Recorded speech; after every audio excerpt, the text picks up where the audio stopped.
Good afternoon, everybody, and welcome to today's webinar, Inspiring the Next Generation of Business Leaders with Young Enterprise. I'm delighted that you've taken the time to join us today as we take an exciting step forward in the Ulster Society's commitment to supporting our local schools across Northern Ireland. And special thank you to Young Enterprise, our partners today, for contributing their time and expertise to the event. Through our growing collaboration with the education sector, we aim to inspire and nurture the talents of young people who are eager to explore the potential of an accountancy career and a career in the world of business. And programs like those delivered by Young Enterprise can create meaningful opportunities for the next generation of entrepreneurs, business leaders, and we're delighted to be playing a part in that.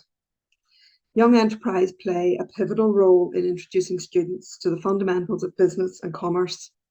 Their programs not only build skills in finance and entrepreneurship, but can also ignite a passion for business that can last a lifetime. Today, we're going to be looking at the importance of skills development for young people in schools and discussing how we as individuals and as businesses can actively engage with and support these initiatives. We're going to hear about how you can share your own career journeys with students, offering them a first-hand experience and perspective on the pathways to success. Sharing your experiences, you can play a key role in equipping young people with the tools and confidence they need to thrive in business. So we have two speakers for you today, Amy McFall and John Mathers. Amy is the Belfast Area Manager for Young Enterprise Northern Ireland, and she is dedicated to developing skills in young people, focusing on financial education, employability, and entrepreneurship. Through this work, Young Enterprise are empowering the next generation to achieve their full potential and succeed in their future careers. Many of you will know John as the Honorary Secretary of the Ulster Society and Head of Barclays Corporate Banking in Northern Ireland. John has a good deal of experience with Young Enterprise, both as a student and just a little bit more recently as Vice Chair of the Board of Governors at Banbridge Academy. John is a great example of the type of career that Young Enterprise Programme can help to inspire. As always, in these webinars, we're keen to have your input, and we welcome any questions you might have for Amy and John. So you can go ahead and enter your questions into the Q&A box at the bottom of the screen at any stage, and we'll put them to the panel after their presentations. So with that, I'd like to once again welcome you all to the session. And I'll hand over to our first speaker, Amy McFall from Young Enterprise. Thank you.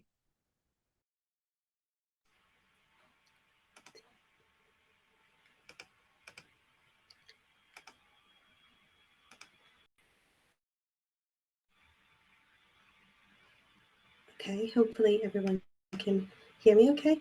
Thank you very much for that brilliant introduction, Gillian.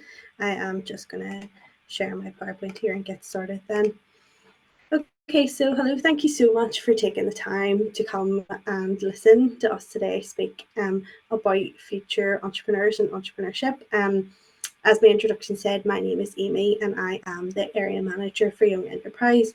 I've worked for Young Enterprise for 3 years. Before that, I trained in a PCGE in post-compulsory education, and I started in Young Enterprise as a learning manager, so going out day to day and delivering programs to school.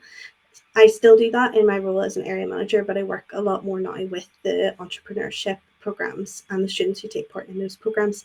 So today we're going to think a bit about investing in future entrepreneurs and a bit about what we do as Young Enterprise. I'm going to talk about that, and I'm going to talk a bit about our business backer schemes as well as our volunteer opportunities that we have that you can get involved in. So Young Enterprise, we are ambitious for the young people of Northern Ireland. What is Young Enterprise? So if you don't know what Young Enterprise is, we are the leading business, financial and entrepreneurship youth charity in Northern Ireland. So we want to develop student skills for employment and entrepreneurship and financial education as well. And as a charity, we believe that young people are the future entrepreneurial thinkers, leaders, and founders that will grow our economy. So it's really important that we invest our time into them. We are part of JA Worldwide. the JA Worldwide Network.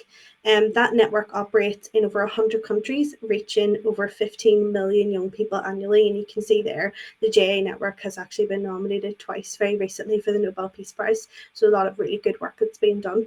And our methods are recognised globally as the best practice in enterprise education. So why we do what we do? And I think we talked about this and it was mentioned sort of introduction, but the need for skills. So local businesses are facing a skills crisis. It says there are 83% of Northern Ireland businesses report a skills gap.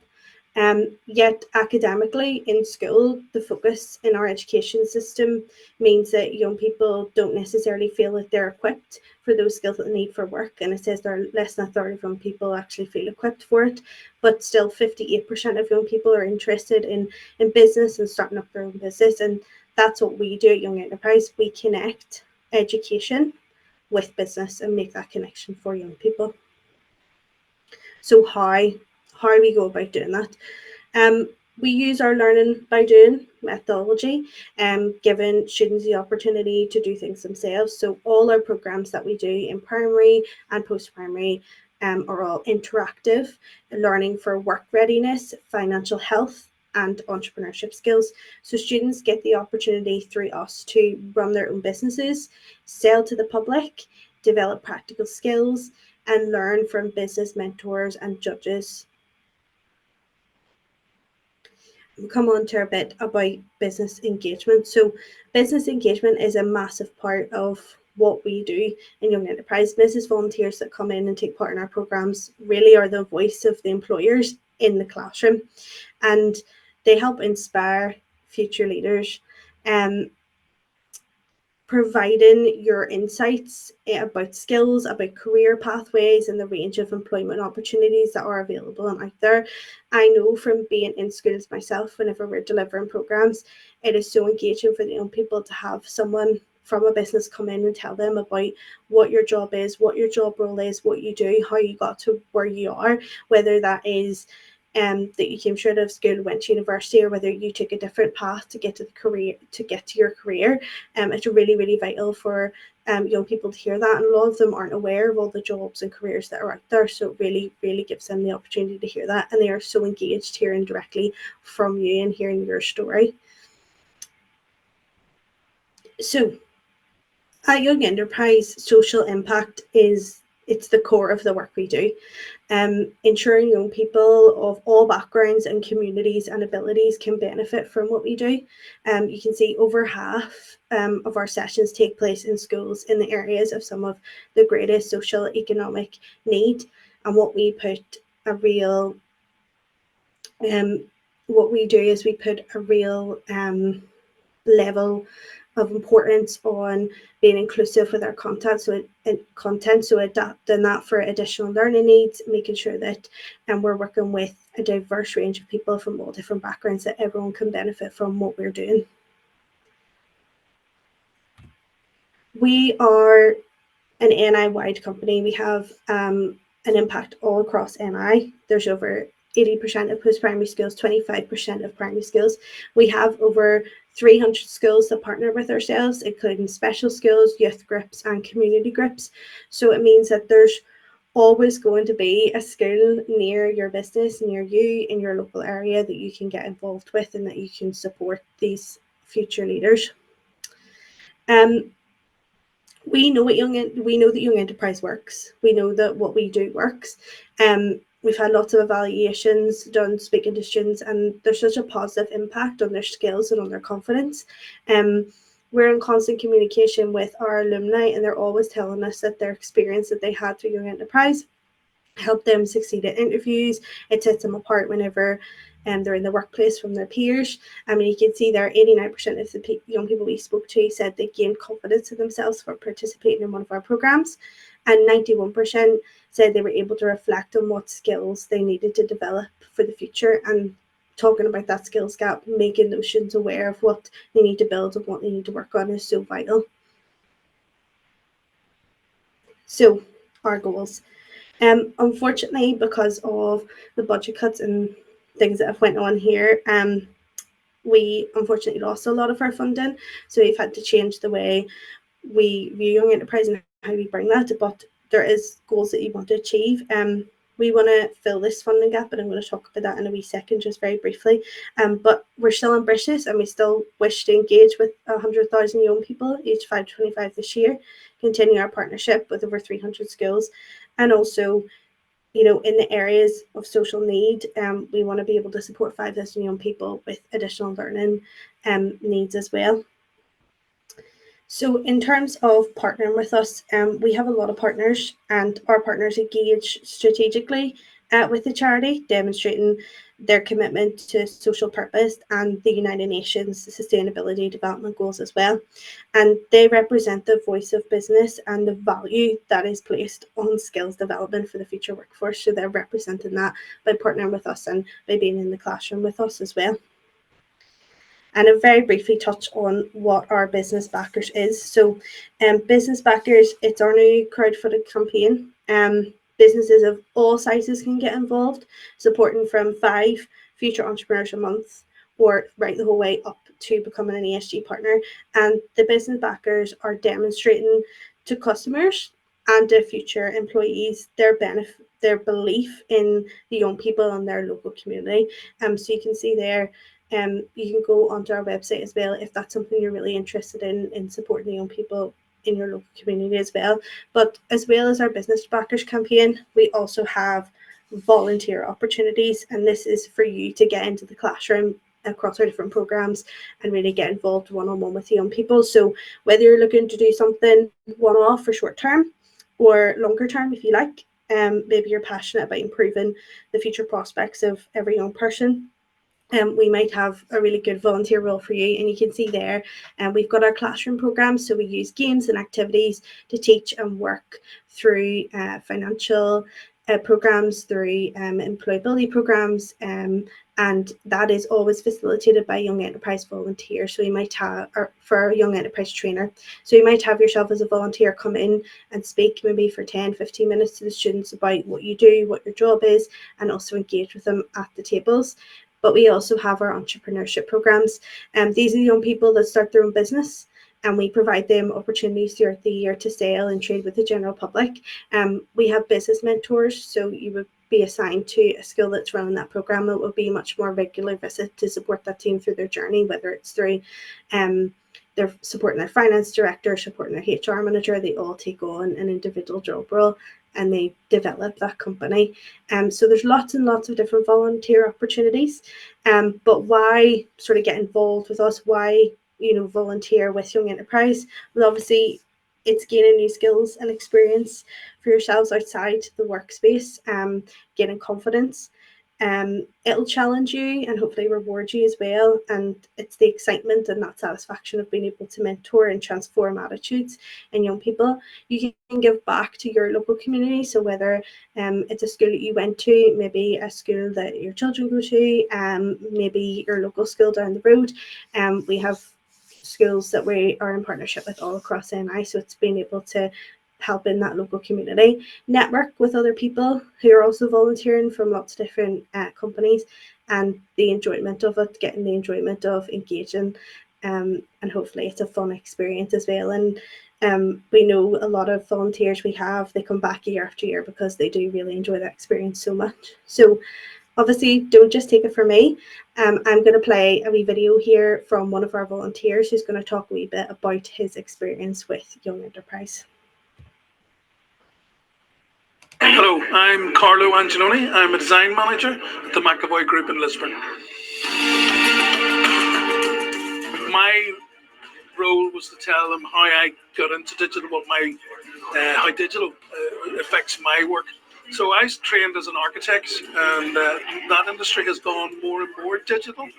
Buildings, we model buildings in 3 dimensions on computers. So things are surveyed digitally and then modeled. So it was to show them how I use digital applications in my everyday work, and kind of help to guide them when they were coming up with their proposals about, thinking beyond just what they perceive as being what digital applications are. I mean, working on this with Young Enterprise has been really easy. I feel like a bit like Alan Sugar Light, you know, because I come in and all I did was kind of talked about what I did. The kids came up with their own ideas for what projects they were going to develop and present, and then I just listened to them, and they were all very engaged with it. I found I'm really impressed with how the young people were kind of tuned in and wanted to kind of express their ideas and and get feedback on what they've done. I think Young Enterprise is doing wonderful work, putting young people in contact with real world partners, in various strands of industry, and not just mine. But I think getting that link to what is in the real world is vital, especially at this stage. You know, the last few years at school, where it's becoming more and more kind of helps them to get focused on what's in the world and what they're going to do with their lives when they come out and what the possibilities are.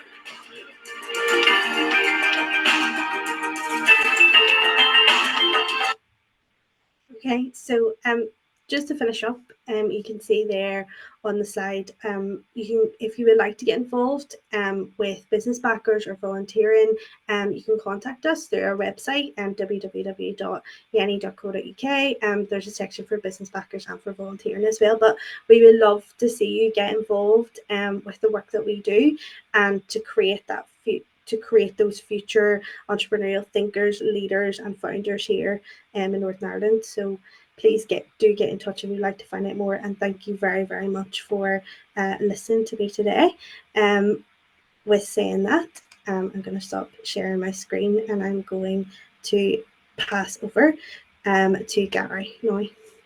Thank you. Or pass over to John, sorry, apologies.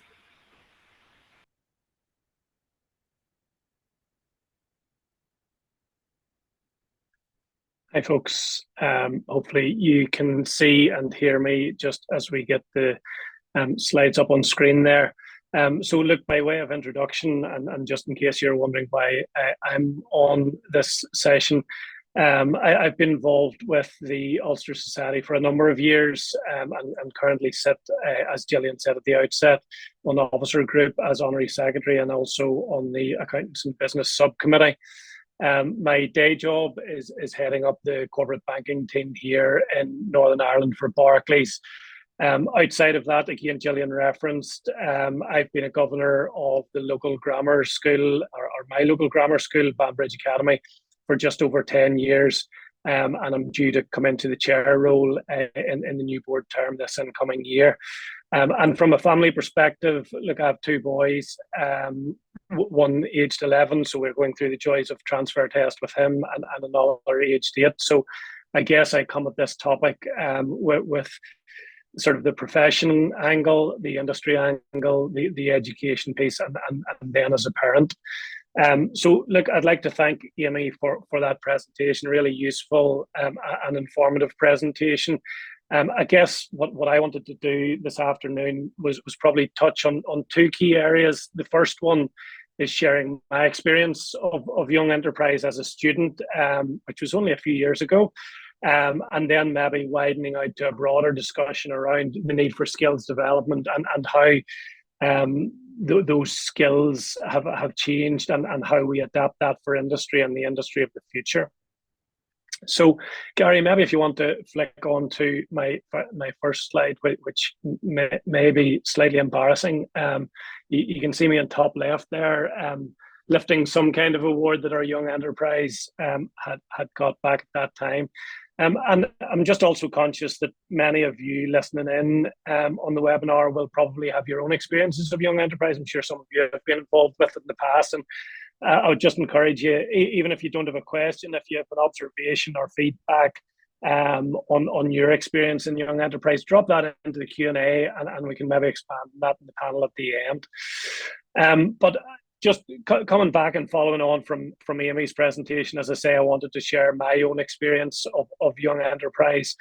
And through my involvement in Banbridge Academy, I'm often asked back to do careers presentations or interview skills and stuff like that. And I've got a standard presentation, and whenever I talk about my own career, I always have the first box that my career started with a company called Limited Edition, and that was as part of the Young Enterprise program in Banbridge Academy.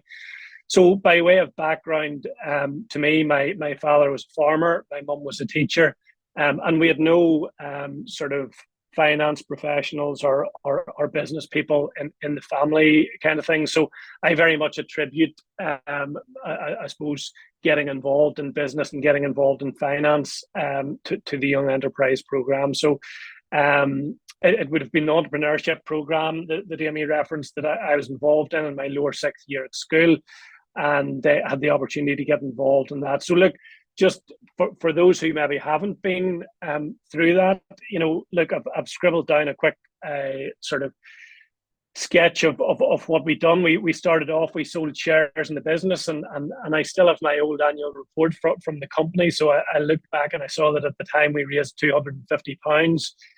We went through a process of establishing our company goals. We done our market research, and we decided on a product to make. It happened to be wooden jewelry boxes, which you can just see in the bottom left-hand corner of that bigger picture on the screen there. We appointed our team. We had a head of HR, a production director, marketing, quality, sales, and finance roles all covered, and sort of those role specifics were all set out. We obviously got into production. We made our product. We attended trade fairs. I remember one in particular in Rushmere Shopping Centre. We got several awards. At one stage, we explored the possibility of exporting to Estonia, albeit we didn't quite get to that.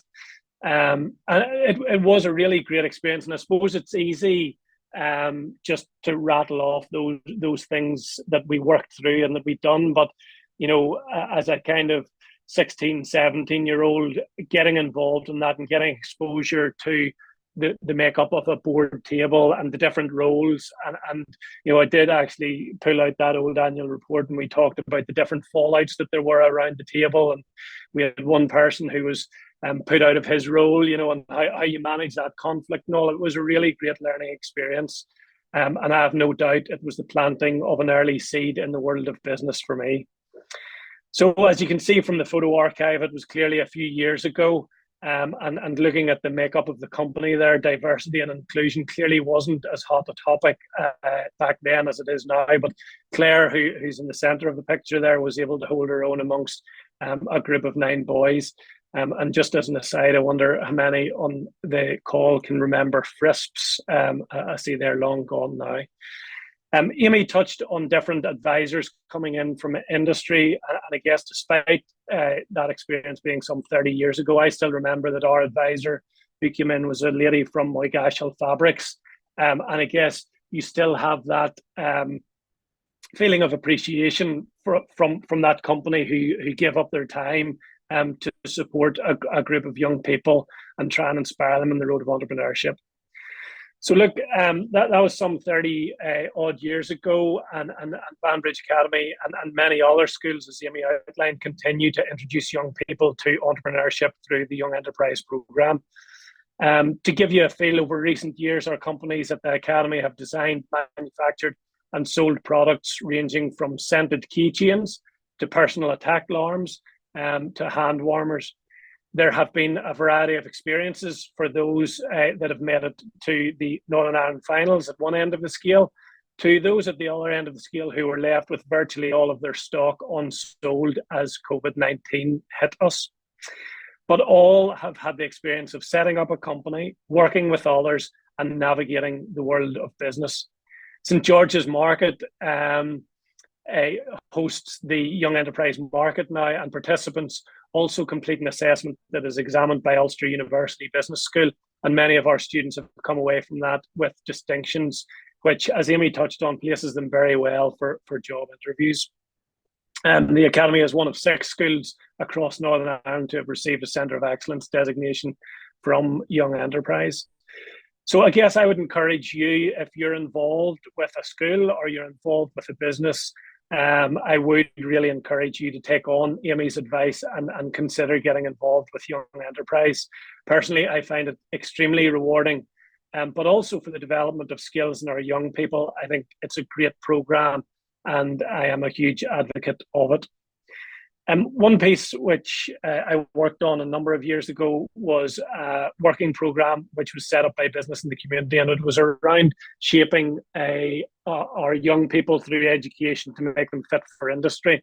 And I guess, I've said that I've probably done a bit of a 180 turn in my view, and I suppose coming at it from an industry perspective, I would have been very much in the space that education needs to change to shape our young people for industry.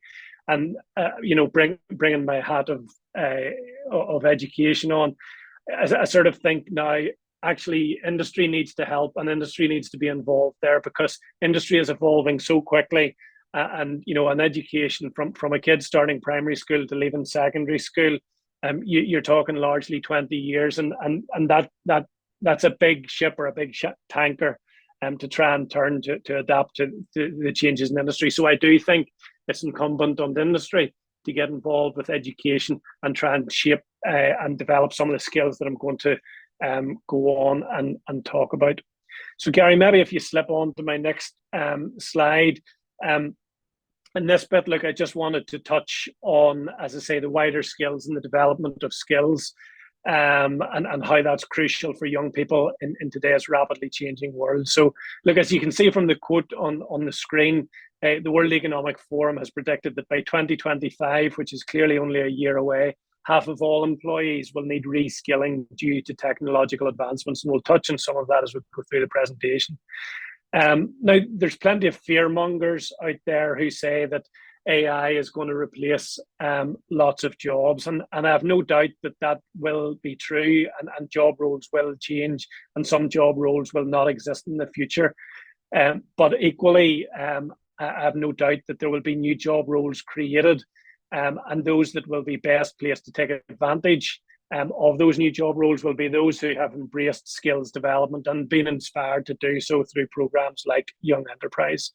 So look, throughout this presentation, I want to touch on, firstly, the importance of skills development, secondly, the types of skills needed, and then looking at how young people can effectively develop these skills. I hope through this, you would see how your company can maybe become involved and encourage this type of inspiration and opportunity for young people to develop their skills. So Gary, if you move to our slide just around changing the world of work. So I suspect we all know that the world of work is changing at significant pace, particularly over the last few years.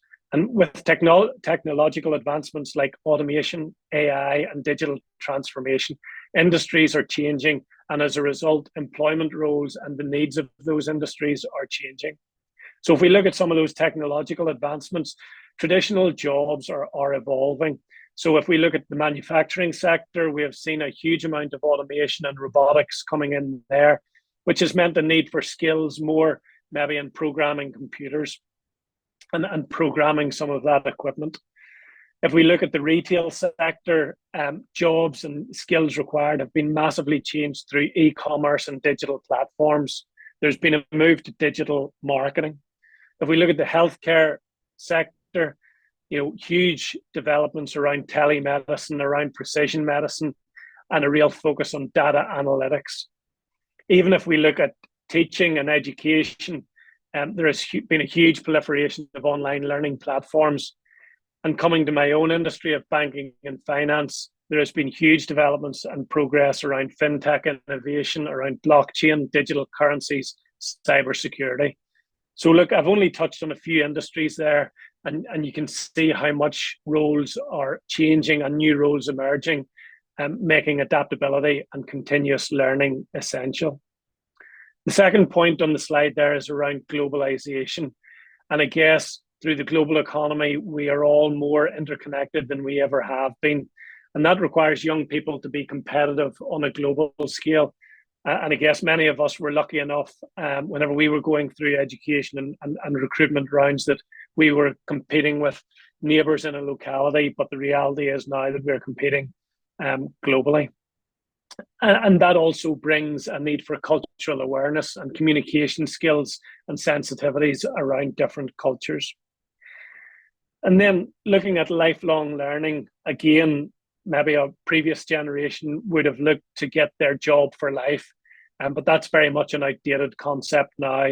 And instead, young people need to prepare for multiple career changes and continuous learning throughout their lives. So looking at types of skills needed for the future, Gary, if you want to move on to that slide. So I have 4 on there around technical skills, soft skills, transferable, and personal development skills. And look, I think this is really where the Young Enterprise Programme and other programs like it and the interaction of industry with education really starts to come into its own. So on technical skills, a number of years ago, programming and software development skills were thought to be the skills of the future, but the changing world of work demands continuous development here. Within the technical arena, this can include data analysis and interpretation, AI and machine learning, and the ability to understand algorithms and models used along with prompt writing for that AI and machine learning, cybersecurity, cloud computing, blockchain, Internet of Things, the list goes on. Some of these terms are terms that just didn't even exist 10 years ago, never mind skills. And it demonstrates the need for continuous reassessment of the skills that we need. They're in high demand across various industries, and that makes them essential for future job prospects. But those technical skills, to some extent, can often be taught in the classroom, and it's the other 3, the soft skills, the transferable skills, and the personal development skills, which are more experiential and will be only developed through the experience of programs where industry involved. So if we look at soft skills, softer skills such as communication, teamwork, and problem solving, well, they've always been needed. But referring back to our previous slide, and particularly thinking of globalization, there's a new slant to these skills, and we have to see our potential teams as global teams as opposed to those who might be sitting beside us in the same office. The ability to navigate workplace dynamics, leadership roles, and collaboration is becoming more important. Then looking at transferable skills, they're often very difficult to teach and largely developed through experience. Skills such as critical thinking, adaptability, and creativity are crucial in any job and valuable in multiple contexts. And whenever I think back to some of those frictions that we would have experienced as young sort of 17-year-olds trying to set up a company, arguing over what our company name might be, arguing over what product we might look at, some of that, those transferable and personal development skills are fostered from a young age. So looking specifically at the personal development skills, self-management skills such as time management, self-discipline, and resilience are skills that are developed through experience as opposed to being taught in the classroom. These skills help young people navigate the challenges of education, work, and personal life. And my view is that the sooner that we can introduce our young people to experiences like Young Enterprise that will develop particularly these soft, transferable, and personal development skills, the more likely we are to have a workforce ready for industry. So then on our next slide, looking at the role of education and training, there clearly is still a very firm place for formal education. Traditional education systems are there, but they're evolving and they're including more experiential skills-based learning with the aim of developing some of the skills that we have been talking about. While schools are developing this, it is important that we, both as parents and industry leaders, embrace educational pathways that offer practical skills such as vocational training, apprenticeships, and hands-on projects. On informal learning through online courses, workshops, internships, and self-studies, it's becoming increasingly important to do this, and we should encourage our young people to seek out these opportunities to supplement their formal education. And I know we're very focused this afternoon on our young people, but as the third bullet point goes on to say this has to be a lifelong learning mindset. And many of us in the profession are very well used to our continued professional development and our CPDRs, but this is needed across all areas of employment and all industries. We should encourage our young people and our employees to adopt a lifelong learning mindset where skills development is seen as a continuous process rather than a one-time event.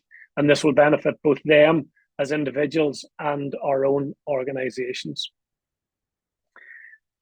So moving on to the next slide, we've talked a lot about skills development and the type of skills needed. And I guess I just wanted to touch on the impact then of skills development. So look, if we are to embrace the changing world of work and the types and skills needed and the less formal learning, then what's the potential impact? Well, first off, and Amy already touched on this, employability. Developing the right skills increases employability, making young people more attractive to employers. Skills development can lead to higher earning potential and job security. Entrepreneurship, and I guess that's a big one for me, given that Young Enterprise probably inspired my interest in entrepreneurship and business. It's very relevant to what we have been discussing this morning. Skills development can empower young people to start their own businesses or innovate within existing organizations. And for NIPLC, that can only be a really good thing.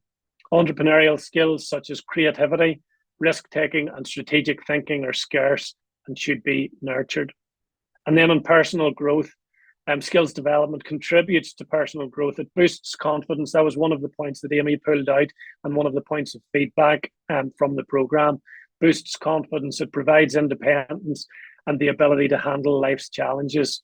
And learning new skills can be fulfilling and help young people discover their passions. So finally, as I wrap up this session, I just wanted to look at how we can effectively develop some of those skills.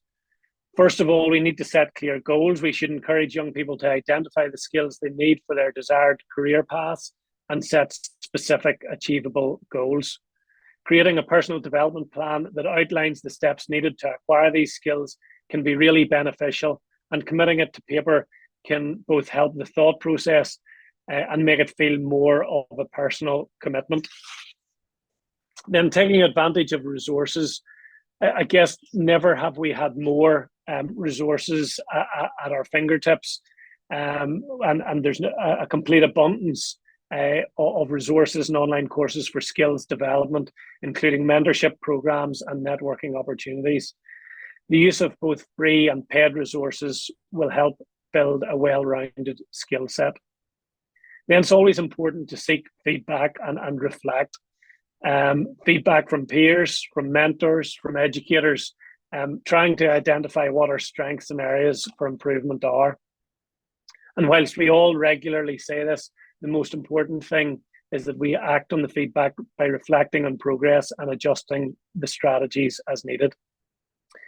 So on the last point there around practice and application, hopefully you have picked up this theme through the presentation.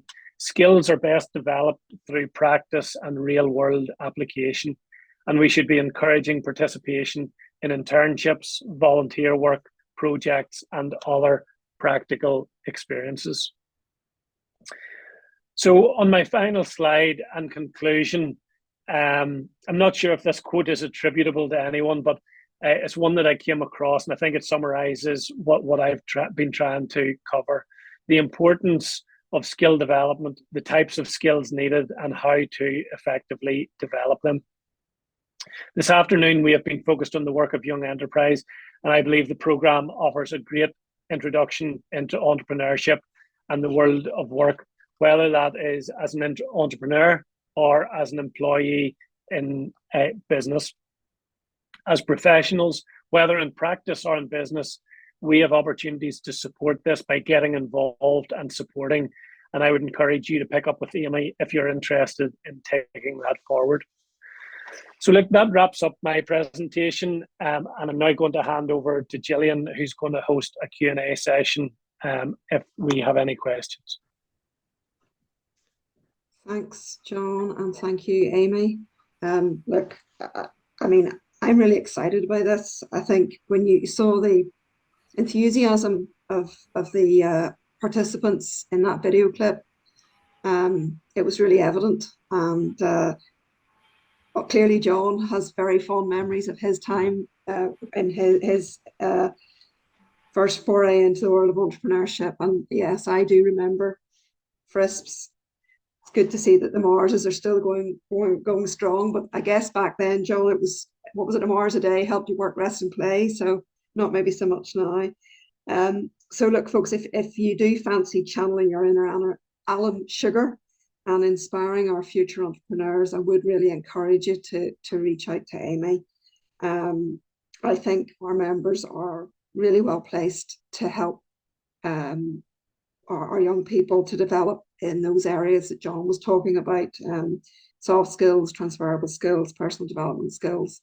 And I guess, Amy, just to reiterate, I think we touched on it in the presentation, time commitment. Just remind us what we can commit to as a minimum to get involved, or even on a more enduring basis, please. Yes, of course, not a problem. Each of our volunteering strands is very, very different, and it really just depends on what you choose to do. But in terms of our post-primary programs, you know, we will be in a school all day, and if you can give us 15 minutes that you come in and you speak to a group of students, that is brilliant. If you can stay all day or even for the session, amazing. But we also have those entrepreneurship programs as well, which would be a much heavier commitment. So that would be, you know, week on week or every other week, meeting with that group of students for 30 minutes, 40 minutes during their lunchtime or after school to support the development on their entrepreneurial journey. So it really does vary, and it means that there's a lot of flexibility there for everybody, no matter what way you want to get involved.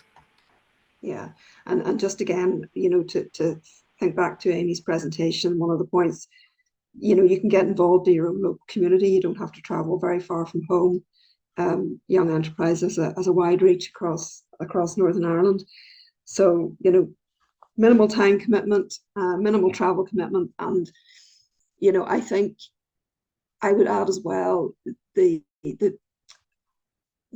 personal benefits that you get from volunteering are not to be overlooked. Volunteering is proven to be really beneficial to those who are doing it. So I think it's a win-win situation. And Amy, are there any access NI checks or anything like that required, or how does that work? So if you are going in to speak into a post-primary school or a primary school on a one-off basis, you do not need an Access NI. But if you were going to take part as a mentor of one of those entrepreneurship programs, if you were seeing students regularly, so typically if you were in the same school more than 4 times, we will do an Access NI for you, so we cover that as well. Okay, thanks, Amy. And John, I mean, you talked about COVID there, you touched on, obviously it's impacted so many of our young people. I guess as a parent looking back to, you know, the impact it had on school formals and driving tests and exams. I mean, how do you think it's impacted obviously on the young entrepreneur group that year in terms of their stock, as you mentioned, but do you think it's had a broader impact in terms of their skills development? Yeah, I think it has, and I don't want to overplay that, because, you know, we need to be careful that we don't sort of almost write off a generation, you know, right? So what we need to do is identify, there is an issue here, and how do you support that, and how do you develop that? So, you know, if we think about those skills that I talked about, you know, communication skills, teamwork skills, collaboration, you know, managing conflict and all. What is that? You do that when you're in a room with people, okay? You don't do that whenever you're sat in a bedroom on a screen, or in a living room or in the kitchen on a screen. So, look, I guess like we are seeing, you know, in terms we're recruiting in Bargees at the minute. I mentioned at the start, I help do interview skills at the academy, and I have seen in both of those scenarios, you know, a generation of kids who are coming in who don't have confidence, who struggle to make eye contact whenever they're doing interviews, you know, who are absolutely capable in a technical perspective, but actually they have missed out on some of that. So, you know, I think, you know, what do we do around that? Well, then actually we give them all the more opportunity to catch up on that now, and that's exactly what we're talking about here. So, you know, look, as I say, in preparation for this webinar, I pulled out the old annual report from the limited edition company from 1998. My goodness. And you know, I read down through it and I sort of thought, in one sense, I thought, my goodness, what a nerd I was, you know, sitting, writing out role profiles for HR directors at the age of 7, you know, and stuff like that.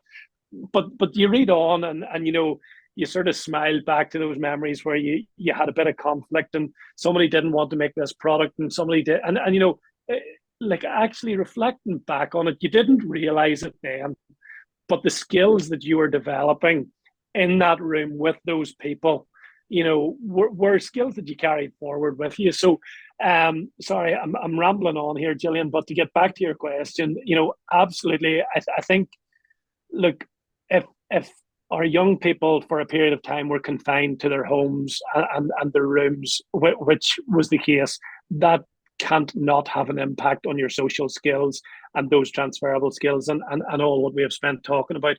So, you know, this is exactly the kind of program that we need to address to get our people up and ready for the world of work. You know, have I seen it? Yes, in terms of interviewing for Barclays, in terms of doing interview skills at the academy. I have seen that lack of confidence and that piece just where they need brought out of themselves and develop that. So, yeah, hopefully that answers your question.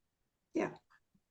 Okay, John, thank you. I don't think we have any other questions in the chat. So look, just to reiterate, folks, I'd love to see a few people get involved in this.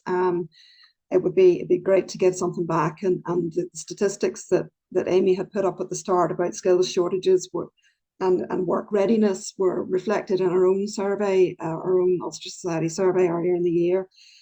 So it is a very real issue.